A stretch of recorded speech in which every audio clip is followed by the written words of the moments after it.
Hola a todos, bienvenidos a este nuevo video en el curso Ciencia de Datos para Todos. En esta oportunidad vamos a continuar trabajando sobre el caso que estábamos viendo la última vez, referente a lo que es Postgre. Voy a hacer como un breve repaso para que quede como claro la idea de lo que queríamos. Entonces, nada, el objetivo era generar una base de datos a partir de archivos planos. Establecimos el contexto comercial, que era simplemente pasar lo que eran datos en formatos tradicionales a un motor de base de datos, en este caso Postgre. El problema era lograr eso de manera eficiente. El contexto analítico iban a ser 3 datasets por ahora y nos tocaba subir esos datos a la base de datos, ¿ya? Y bueno, en la parte 1 lo que hicimos fue primero hablar un poco sobre lo que eran los sistemas de bases de datos relacionales. También hablamos un poco de cómo hacer el setup de Postgre. Mostré un poco cómo descargar la versión de Postgre de acuerdo al sistema operativo y los pasos que se debían seguir para poder eh, instalarlo de forma correcta. Les comenté que al final íbamos a utilizar una herramienta que era pgadmin, y a partir de pgadmin podíamos crear lo que eran bases de datos, alimentarlas y generar todas las consultas que nosotros quisiéramos en base a Postgre. Entonces, claro, eso fue lo que hicimos. Cuando uno abre pgadmin, le pide un password, eso también se los comenté 2 veces. Uno para loguearse y otro para acceder a los servidores que tengas, o a las bases de datos, o motores de bases de datos. Y nada, ahí ya al final habíamos mostrado un poco cómo era el proceso para poder crear una base de datos. De hecho, habíamos puesto un ejemplo. En nuestro caso era una base de datos que se llamaba LT. Y habíamos hecho uso de lo que era el Data Definition Language para crear objetos, en este caso tablas, que en nuestro caso eran 3, agentes, llamadas y clientes. Entonces, claro, en uno de estos ejercicios creamos las 3 tablas con los tipos de datos y llaves primarias respectivas, utilizando pgadmin, y después utilizamos la herramienta copy o la sentencia copy para poder llenar esas tablas con base en información de nuestro disco duro. Y también les mostré que uno podía alimentar esas tablas que uno creara por medio de lo que es el ejecutable que tiene pgadmin, a través de dando clics, ¿ya? Así que bueno, eso fue lo que hicimos la clase pasada. Acá voy a mostrar un poco lo que es pgadmin. Recuerden que cuando uno ingresa, aquí van a salir las bases de datos que tengan activas. En nuestro caso, la que creamos fue esta que se llama LT. Si bien aquí aparece una X arriba, eso quiere decir que no está conectada. Entonces lo que hace uno es darle clic derecho. Acá le dice conectar a la base de datos, ¿ya? Y ahí entonces, como ven, dentro de lo que son esquemas, nosotros habíamos creado las diferentes tablas, ¿ya? Esta era una. Si queremos ver, clic derecho sobre la tabla y All Rows, y ahí nos vamos a dar cuenta de que deberían estar nuestros registros. Lo mismo con la tabla Calls, clic derecho, All Rows. Y bueno, ahí básicamente, como ven, aparece lo que son las llamadas.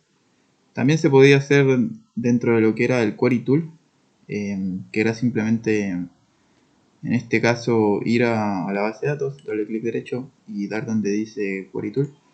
Y acá podías colocar cualquier consulta SQL y nada, lo ejecutabas acá con este símbolo de acá arriba y ahí debería salirte lo que es la información de los clientes, ¿ya? Así que eso fue lo que hicimos y ahí repasamos lo que era el uso de DDL, Data Definition Language, y DML, Data Manipulation Language, de forma así muy general. Ahora lo que vamos a hacer es profundizar en algunas consultas que son relevantes a la hora de hacer operaciones con tablas. Y eso es esta parte 3. Entonces vamos a responder varias preguntas comerciales. Una de las preguntas que uno tiene es básicamente cómo establecer el ranking para sus agentes, ¿ya? Uno puede tener diferentes métricas. Entonces acá se solicita que para cada agente de ventas calcules cuánto tiempo en promedio les toma vender un producto cuando tienen éxito, es decir, cuando en realidad venden, y cuánto tiempo en promedio permanecen en el teléfono antes de darse por vencidos, ¿ya? Eso es cuando la gente no les compra. Y bueno, nosotros tenemos, si recuerdan, acá dentro de lo que es nuestra tabla, eh, tenemos una tabla que se llama calls, ¿cierto? Y podemos utilizar esa tabla para todo lo que es la parte de... A ver, ahí ya. Todo lo que es la parte de llamadas. Entonces aquí tenemos lo que son tiempos, ¿ya? Fíjense que acá está lo que es la duración en segundos. Acá lo de 0 y 1 indica 0 que no le contestaron y 1 que sí. el ID del cliente, el ID del agente y por acá si vendió o no algún producto. ¿Ya? Entonces, yo para resolver este problema hice esta consulta que está por acá, para que más o menos la vean. Voy a explicar de a poco qué es lo que hace. El resultado vendría a ser algo como esto. Voy a utilizar el point to fix para mostrarles un poco a qué me refiero. Ya. Entonces lo primero que voy a hacer es traerme el nombre, ¿ya?, de una tabla que tiene un homónimo que se llama A, ¿ya? Esa va a ser la tabla de agentes, ¿ya? A representa la tabla de agentes y eso es lo que estoy generando ahí. Quiero que me salga el nombre del agente, ¿ya? Adicionalmente, aquí esta coma quiere decir que voy a generar otra columna y esa columna se va a llamar average when not sold. Eso quiere decir que es el promedio de tiempo cuando no vende. Y para los valores respectivos lo que hice fue generar esto que está aquí, ¿ya? Una suma de algo, si ven aquí está la suma, y dentro de eso tengo diferentes cosas, es un case end, ¿ya? Entonces acá lo que hago es, básicamente, con este case, lo que voy buscando es, primero, identifico si no vendió, ¿ya? Entonces sería cuando los tiempos cuando no vende. Entonces si eso pasa, voy a tomar la duración, ¿ya? Y eso básicamente va a cerrar esta parte de acá. Este es el primer zoom, ¿ya? Y este es el segundo zoom. Voy a ponerlos de dos colores distintos para que más o menos se entienda. Este es el segundo zoom y el de arriba es el primero que está en verde. Ya, esa suma lo que hace es sumar los tiempos, ¿ya?, cuando la persona no vende, cuando la gente no vende, ¿ya? Si en algún caso es 1, entonces será 0, entonces sumará ceros y no habrá ningún problema. Entonces al final lo que tienes es cantidad de tiempo cuando la persona no vende, ¿ya? Eso es lo que está en el numerador. Cantidad de tiempo cuando la persona no vende. Y en el denominador lo que tienes es sumas lo que son todos los momentos en los cuales ese agente no vendió algo, ¿ya? Y por eso aquí es una suma de unos. Al final es la cantidad de veces que la persona no vendió, ¿ya? Y eso te da una tasa, ¿ya? La tasa de minutos en los cuales la persona se queda a pesar de no vender en la llamada, ¿ya? Esa sería la segunda columna. Y la tercera es exactamente lo mismo, solo que ahora, como ven acá, vamos a volver a colocar aquí la estructura. Esa nueva columna se va a llamar, en este caso, promedio cuando vende, ¿ya? Y ahí, particularmente, claro, tenemos un zoom aquí, ya que está en amarillo. El numerador va a ser la cantidad de tiempo cuando vende el agente, ¿ya? Y abajo, el total de tiempo cuando vende, ¿ya? Entonces ahí, o la cantidad de veces que vendió. Entonces acá simplemente, como ven, case end, y acá es suma de unos, ¿ya? Suma de duraciones cuando vende en realidad. Y en caso contrario, 0. Y vas a dividir por este denominador que sería la cantidad de veces que él vende, ¿ya? Sería esto de acá. Va a sumar, cada vez que vende, va a sumar esa cantidad de veces, ¿ya? Entonces al final es una tasa de minutos en espera cuando vende, ¿ok? Y eso va a ser la tercera columna, ya. Y bueno, estas tablas también vienen de, o sea, para poder acoplar toda esta información necesito saber que la mayoría de mi información viene de la tabla calls. Este va a ser el homónimo para la tabla calls, se llama C, porque en ella tengo lo que es duración, tengo lo que es product sold, ¿ya? Y además yo voy a hacer un join porque necesito traer el agente. Si recuerdan, allá en la tabla de agentes yo no tenía lo que eran las llamadas, entonces me toca acoplar esas dos tablas, ya, por medio de esa variable que comparten, que en este caso es el agent ID. Y luego de eso simplemente lo que hago es que necesito agrupar por cada nombre, ya, que aparece en la tabla agentes, y después simplemente ordeno. En este caso order by 1 significa que va a ordenar de manera ascendente. Si le pusiera descending, o en este caso 0, sería lo contrario, de Z a la A, y como ven el resultado viene ordenado ya, de la Z a la A. Pero también yo podría haber ordenado por, no sé, otra columna, por ejemplo, el tiempo cuando vende, o el tiempo cuando no vende, ¿ya? Y ahí como ven, claro, ahí me está ordenando. Aquí estos serían los que en promedio duran más tiempo, perdón, duran menos tiempo cuando venden, ¿ya? Y así, también podría ser en el sentido contrario. Y esa sería una forma de poder cuantificar que también se desempeñan los agentes en este caso, ¿ya? Así que eso, ¿ya? Bueno, eso sería la consulta que quería presentar acá. Está un ejemplo. Con eso, bueno, puede ser una forma a veces buena de poder cuantificar si un empleado es funcional o no. Y lo otro que hice es, bueno, además de esa consulta, imagínense que la empresa ofrece bonos para los agentes que logren cerrar ventas más rápido, ¿ya? Entonces aquí nos piden que hagamos una consulta que para cada agente proporcione la duración de la venta más rápida, el nombre del cliente a quien le vendió, ¿ya? Y si hay empates en duración, entonces hay que elegir el ID más alto del cliente, ¿ya? Entonces voy a explicar un poco la consulta. Por acá la tengo, esta es toda. Ya. Y voy a ir explicando de a poco qué es lo que hace, ¿ya? Al final el resultado es algo como esto. Ahí se ve. Ya, entonces acá como ven aparece para cada agente, aparece el nombre del cliente al que le vendió más rápido y la duración de esa llamada más rápida. ¿Ok? Así que eso es lo que necesitamos. Y ahí como ven, para cada agente hay duraciones bien pequeñas y otras bien grandes. Pero bueno, ¿cómo lo hacemos? Nada, necesitamos acoplar todas las tablas, ¿ya?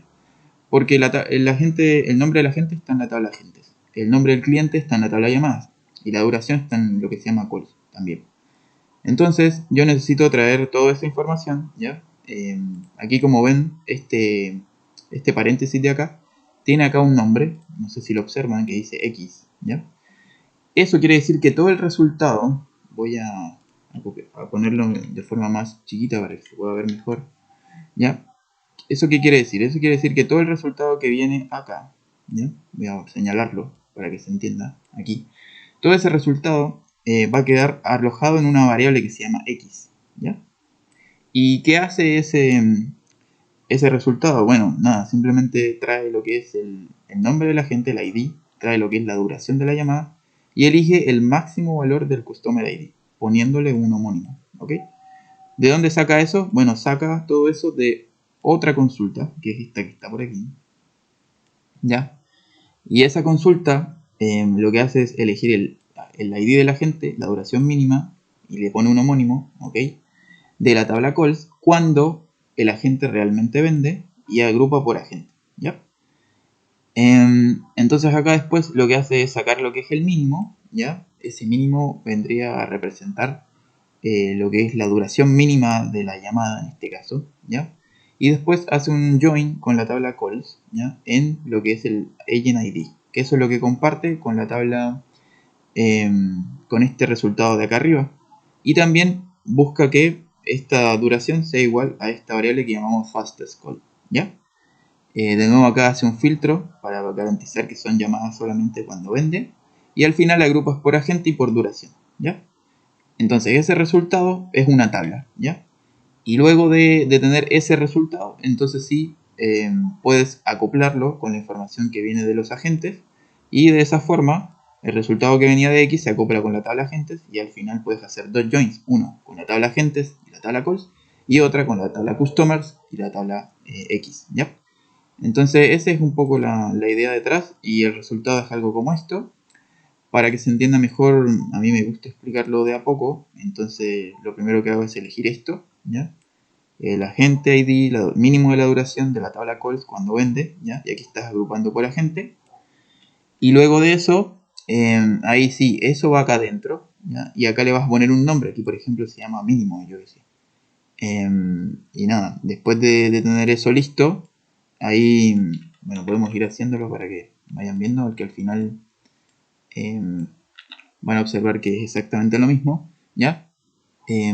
Entonces, claro, ahí por ejemplo, si yo hago esto, como ven, el resultado es simplemente para cada agente sale cuál es la duración mínima, ¿ya? Yo a eso le puedo poner un nombre a toda esa consulta. Eso fue lo que hice acá. Si yo vengo y cierro esto, y acá coloco, no sé, X, eso va a ser el nombre que le quiero poner a ese resultado, ¿ya? Pero tengan presente que esta es la primera consulta que uno hace.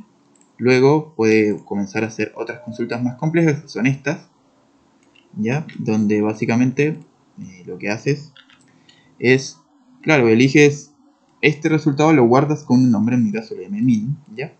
Y a partir de min puedes generar lo que son las estructuras de acople con la tabla calls, ¿ya? Entonces acá, además de tener lo que es el ID del agente, ahora también tienes la duración y el ID del customer, ¿ya?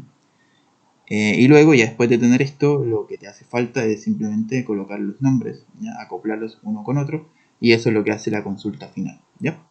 Así que nada, eso sería el ejemplo que quería traer. Son consultas un poco avanzadas para que más o menos sepan cómo operar todo lo que son el select, el from, el as, los homónimos, los joins, todo lo que es el where, filtros, group by, entre otras cosas. Bien.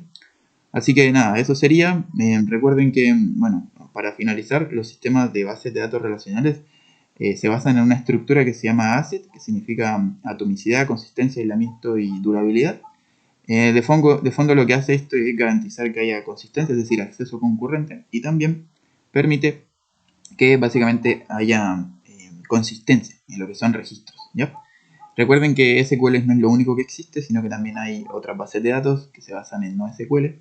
Eso es algo que vamos a aprender más adelante cuando les enseñe algo de Mongo, ¿ya? Así que nada, eso.